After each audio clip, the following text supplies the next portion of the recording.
Nah, guys, kembali lagi di channel Aprisitorus, di mana channel ini akan memberikan diri kamu suatu informasi baik dari pekerjaan, asmara, keuangan, serta kehidupan diri kamu secara general. Sebelum saya memberikan suatu informasi dari berbagai aspek yang barusan saya katakan tadi, saya juga mengingatkan kepada teman-teman, informasi yang saya berikan terhadap diri kamu bukan suatu acuan untuk kamu ambil dan untuk kamu terima. Saya hanya bisa memberikan diri kamu suatu informasi berdasarkan kartu yang saya pegang ini. Diri kamu hanya bisa berencana terhadap kehidupan kamu, akan tetapi di balik dari informasi dan perencanaan tersebut, lagi-lagi yang menentukan adalah Sang Pencipta. Sebelum saya mengambil satu persatu kartu yang saya pegang ini secara acak, saya juga mengingatkan kepada teman-teman apabila ketemu dengan channel saya agar menekan tombol subscribe-nya dan menyalakan loncengnya supaya next video saya lebih semangat untuk memberikan suatu informasi baik terhadap kondisi energi kamu, manusia yang selama ini kamu prioritaskan, serta pihak ketiga dia. Oke wak geng, kali ini saya ingin mengambil satu judul, tetapi judul tersebut masih ada kaitannya dengan kartu yang saya pegang ini. Apa yang ingin disampaikan oleh kartu yang saya pegang ini ketika saya mengatakan apakah manusia itu ada penyesalan yang begitu sangat berat ketika dia sudah meninggalkan diri kamu. Apakah kartu yang akan saya ambil nanti akan memberikan suatu gambaran yang bersifat positif atau memang justru kebalikannya? Kita langsung saja. Saya akan mengambil beberapa kartu, di mana kartu yang akan saya ambil nanti bisa saja bersifat resonate, bisa saja tidak bersifat resonate. Semuanya saya kembalikan terhadap pola pemikiran kamu, semuanya saya kembalikan terhadap situasi energi yang kamu miliki untuk saat ini.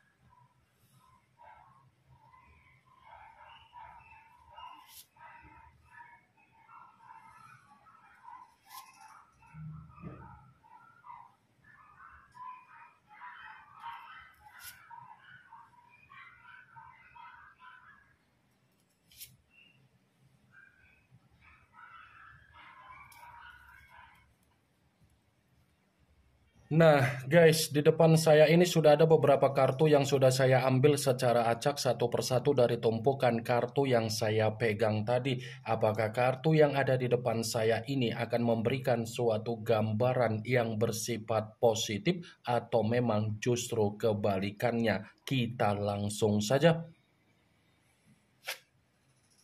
Muncul kartu ini. Sekali lagi saya mengatakan muncul kartu yang saya pegang ini, di mana kemunculan kartu yang saya pegang ini seperti memberikan suatu isyarat atau gambaran, tetapi gambaran yang ingin saya sampaikan terhadap diri kamu, terlebih dahulu saya ingin mengarah terhadap diri kamu sebelum saya mengarah terhadap judul tersebut. Kenapa terlebih dahulu saya ingin mengarah terhadap diri kamu? Kalau saya katakan kembali dari perjalanan komitmen kamu, sepertinya perjalanan komitmen kamu itu sudah membuat diri kamu terlalu capek, terlalu membosankan, dan terlalu memuakkan. Saya mengatakan apa yang menjadi perkataan saya tadi bukan berarti saya tidak memiliki alasan. Justru karena saya memiliki alasan kenapa saya berbicara seperti itu, wak geng. Karena ketika kamu dipertemukan dengan manusia tersebut, sepertinya manusia itu lebih banyak disugesti oleh orang yang di belakang dia daripada mempercayai apa yang menjadi perkataan kamu. Ini kartu pertama yang saya pegang adalah kartu yang berbicara secara tongkat, tetapi tongkat tersebut terdiri dari 7 tongkat. Kalau seandainya saya mencoba untuk menarik satu tongkat dari ketujuh tongkat tersebut, sudah sangat jelas komitmen kamu terlalu banyak orang yang ikut campur. Sudah cukup jelas komitmen kamu itu adalah komitmen yang membuat diri kamu ingin beristirahat, ingin menenangkan diri, ingin mencoba untuk mengasingkan diri sendiri. Wajar kalau komitmen itu membuat diri kamu ingin mengasingkan diri, karena memang orang yang dipertemukan terhadap diri kamu adalah orang yang memiliki karakter kekanak-kanakan. Seven of Wands. Kamu itu seperti dipertemukan dengan anak-anak. Kamu itu seperti dipertemukan dengan orang yang sama sekali tidak ada kedewasaan dan masih ketergantungan terhadap orang yang ada di belakang dia. Wah, geng. Komitmen kamu hancur, komitmen kamu penuh dengan masalah, komitmen kamu penuh dengan konflik. Itu semua karena manusia itu mudah dipengaruhi oleh berbagai orang. Apa yang barusan saya katakan tadi bukan berarti saya ingin mensugesti apa yang menjadi pemikiran kamu agar pemikiran kamu bermain dengan apa yang menjadi ucapan saya, dan saya tidak ada niat untuk menyudutkan bagaimana karakter yang dimiliki oleh manusia itu ketika manusia itu membina suatu komitmen terhadap diri kamu. Saya hanya sekedar memprediksikan kartu yang saya pegang ini. Kalaupun kartu yang saya pegang ini saya mencoba untuk mengkaitkan dengan judul yang saya katakan tadi, ya bisa saja kartu ini membenarkan judul tersebut. Membenarkan dalam arti apa? Ini bukan hanya berbicara dalam bentuk penyesalan ketika dia meninggalkan diri kamu, tetapi ada sisi trauma yang begitu sangat mendalam yang membuat energi dia begitu sangat tersiksa. Ada pembawaan energi yang begitu sangat tersiksa ketika energi tersebut sudah meninggalkan diri kamu. Wah, geng. Muncul kartu The Chariot, yang dimana kemunculan kartu ini mengarah terhadap unsur air, berlambangkan 3 zodiak Pisces, Cancer, dan Scorpio. Kalau seandainya saya mencoba untuk mengesampingkan ketiga zodiak yang barusan saya katakan tadi, lagi-lagi kartu ini pun membenarkan judul tersebut. Membenarkan dalam arti apa? Di satu sisi manusia itu menyesali apa yang menjadi tindakan dia ketika dia meninggalkan diri kamu. Di sisi lain manusia itu pun belum bisa move on dari diri kamu. Sekuat apapun manusia itu mengendalikan apa yang menjadi pembawaan energi dia untuk melupakan diri kamu, belum tentu apa yang dia lakukan membuktikan manusia itu gampang untuk move on dari diri kamu. Karena begitu saya memegang kartu The Chariot, pembawaan energi dia ini sangat frustasi ketika meninggalkan diri kamu. Muncul kartu Eight of Swords, yang dimana kemunculan kartu ini berbicara secara pedang, tetapi pedang tersebut terdiri dari 8 pedang. Kalau seandainya saya mencoba untuk menarik satu pedang dari ke-8 pedang tersebut, satu pedang yang saya tarik ini pun masih membenarkan apa yang menjadi judul tersebut. Membenarkan dalam arti apa?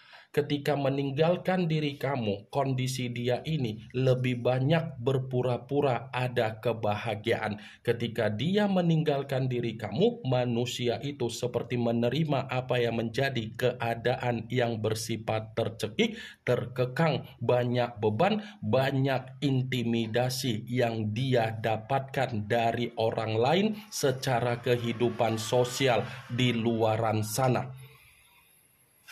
Muncul kartu Ten of Swords, yang dimana kemunculan kartu ini masih berbicara secara pedang, tetapi pedang tersebut terdiri dari 10 pedang. Kalau seandainya saya mencoba untuk menarik satu pedang dari ke-10 pedang tersebut, satu pedang yang saya tarik ini pun masih membenarkan apa yang menjadi judul tersebut, tetapi dalam arti apa? Meninggalkan diri kamu itu adalah cerminan di mana manusia tersebut menerima apa yang menjadi keadaan di titik terendah. Meninggalkan diri kamu seperti gambaran di mana manusia itu menerima apa yang menjadi kehancuran dia.